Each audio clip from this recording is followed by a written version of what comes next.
Nous disons gloire au Père qui était, qui est et qui sera éternellement. Nous sommes vraiment chanceux d'avoir l'opportunité encore de l'adresser des mots de remerciement pour lui demander pardon pour nos péchés et pour lui solliciter un œil sur l'univers dont nous sommes en train de détruire par manque d'intelligence.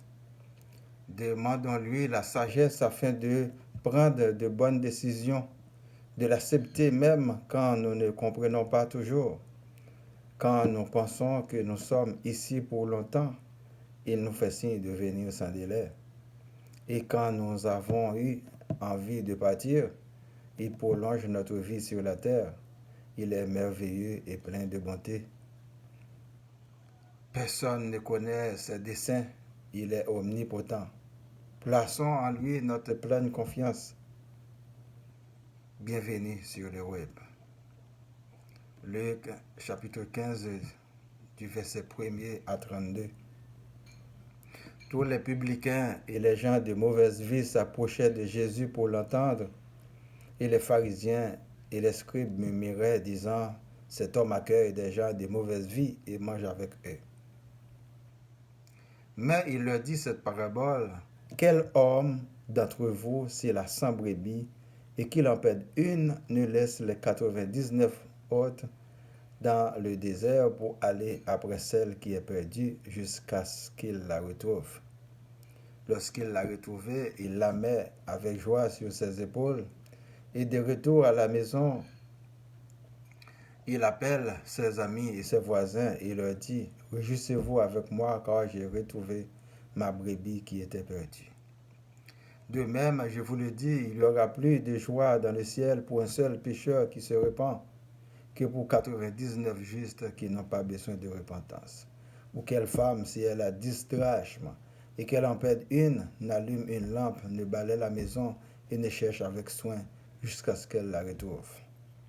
Lorsqu'elle l'a retrouvée, elle appelle ses amis et ses voisines et dit, réjouissez-vous avec moi quand j'ai retrouvé la drachme que j'avais perdue. De même, je vous le dis, il y a de la joie devant les anges de Dieu pour un seul pécheur qui se repent. Il dit encore, un homme avait 2 fils. Le plus jeune dit à son père, mon père, donne-moi la part de bien qui doit me revenir, et le père leur partagea son bien. Peu de jours après, le plus jeune fils, ayant tout ramassé, partit pour un pays éloigné où il dissipa son bien en vivant dans la débauche. Lorsqu'il eut tout dépensé, une grande famine survint dans ce pays et il commença à se trouver dans le besoin. Il alla se mettre au service d'un des habitants du pays qui l'envoya dans ses champs garder les troupeaux, les pousseaux. Il aurait bien voulu se rassasier des carouges que mangeaient les pousseaux, mais personne ne lui en donnait. Étant rentré en lui-même, il se dit, combien de mercenaires chez mon père ont du pain en abondance et moi ici je meurs de faim. Je me lèverai, j'irai vers mon père et je lui dirai, mon père, j'ai péché contre le ciel et contre toi. Je ne suis plus digne de t'appeler ton fils. Traite-moi comme l'un de tes mercenaires.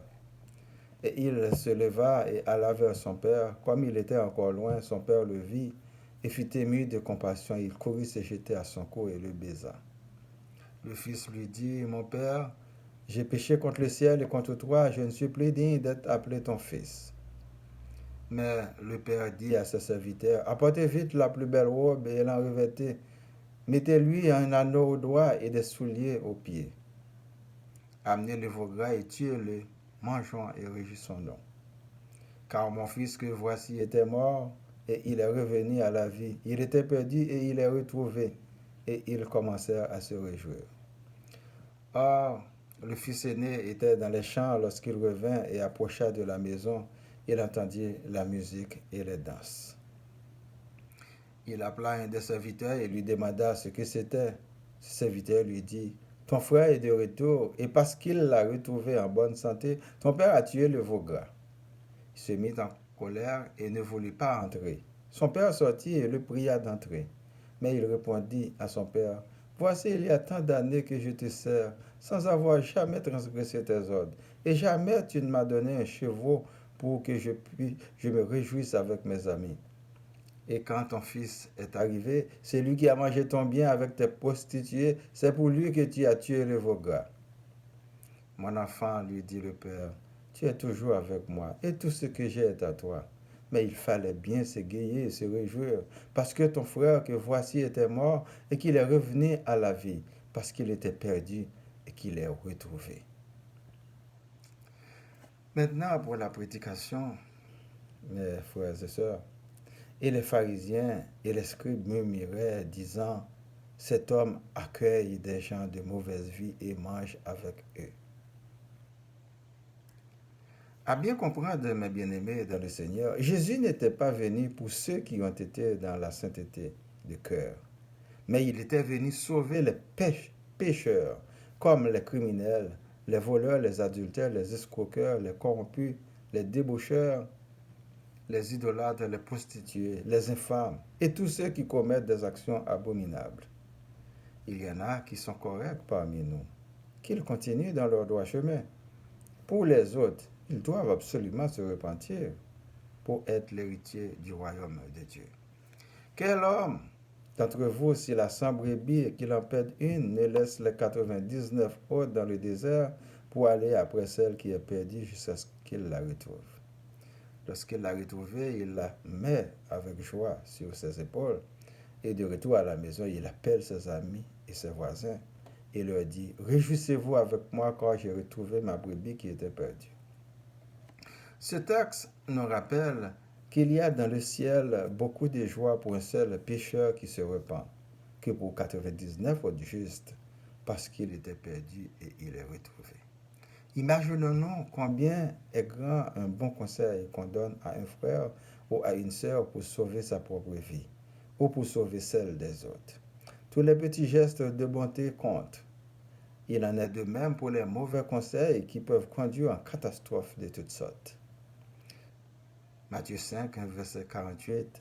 Soyez donc parfaits comme votre Père céleste est parfait. Et on nous rendra avec la même mesure qu'on mesure pour les autres. L'iniquité a un prix à payer de génération en génération. Ne soyez pas méchants. Ou quelle femme, si elle a 10 drachmes et qu'elle en perde une, n'allume une lampe, ne balaie la maison et ne cherche avec soin jusqu'à ce qu'elle la retrouve.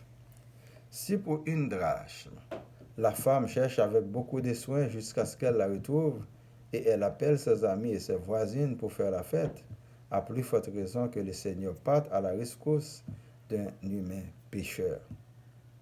Peu de jours après, le plus jeune fils, ayant tout ramassé, partit pour un pays éloigné où il dissipa son bien en vivant dans la débauche. Par manque d'expérience et pour faire de la folie, combien de fois les jeunes ont laissé de très tôt le toit familial en quête d'indépendance, des fois pour aller partager un appartement avec un ami ou un inconnu, mal intentionné qui découle sur un échec ou une catastrophe. Et après cette mésaventure, reviennent comme cette parabole au bécail, car la vie a de ses surprises. Le péché devait être comme on tombe par terre. On s'empresse pour se relever, parce que ce n'est pas bien d'y rester. Il en est de même quand on pêche. On doit ipso facto se repentir avant le son de la trompette. Cela est valide pour tout le monde indistinctement.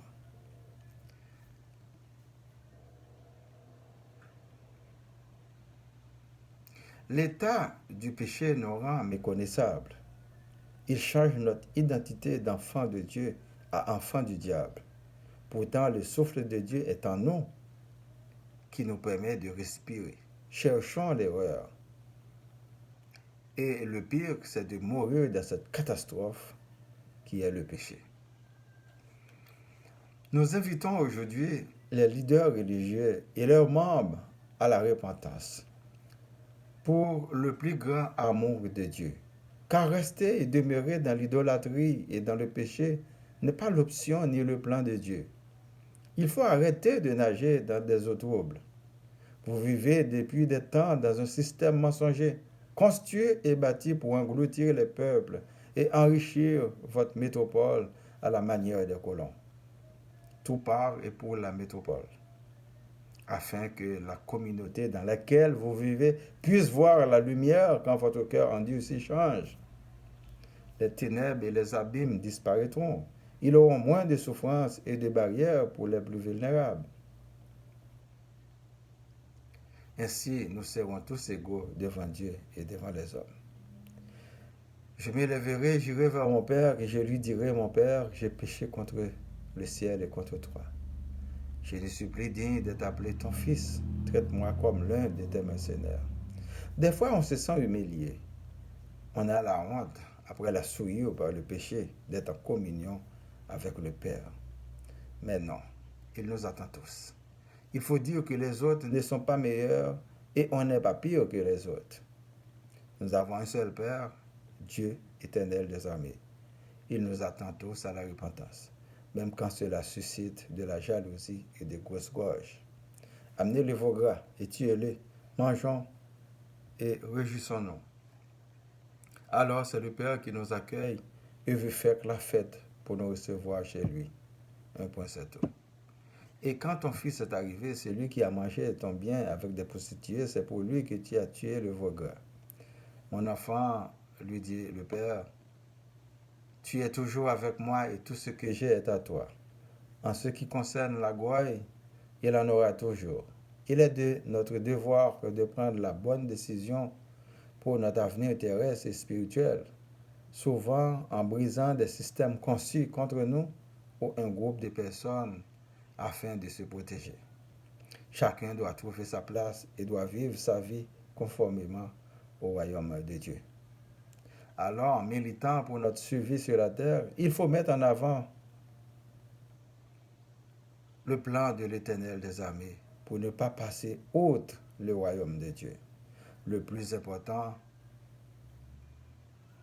que le Dieu de la restauration nous restaure, que le Dieu d'amour nous aime abondamment, que Jésus le Sauveur sauve notre âme, que le Dieu de guérison nous guérisse tous et toutes de toutes nos maladies physiques ou spirituelles. Nous prions pour ma famille, vos familles et les membres du groupe spiritualité. Madame Raymonde, Madame Fania, Madame Maria, Madame Monique, Madame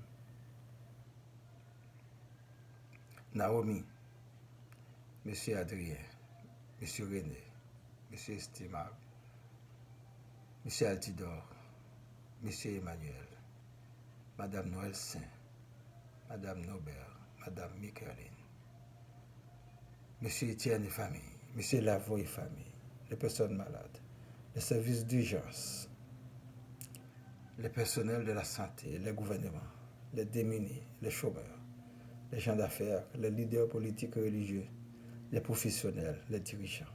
Que Dieu prenne le contrôle de l'humanité, qu'il dirige nos actions de tous les jours, qu'il guérisse nos corps physiques et nos âmes, qu'il dirige les décisions gouvernementales dans le monde. Nous récitons notre Père qui es aux cieux. Que ton nom soit sanctifié, que ton règne vienne, que ta volonté soit faite sur la terre comme au ciel. Donne-nous aujourd'hui notre pain de ce jour. Pardonne-nous nos offenses, comme nous pardonnons aussi à ceux qui nous ont offensés. Et ne nous laisse pas entrer en tentation. Mais Seigneur, délivre-nous du mal. Car c'est à toi qu'appartiennent le règne, la puissance et la gloire au siècle des siècles. Amen. Je vous souhaite de passer une bonne journée, une bonne semaine. Lisez toujours votre Bible. C'est votre serviteur Boniface Paradon. Merci et à la prochaine.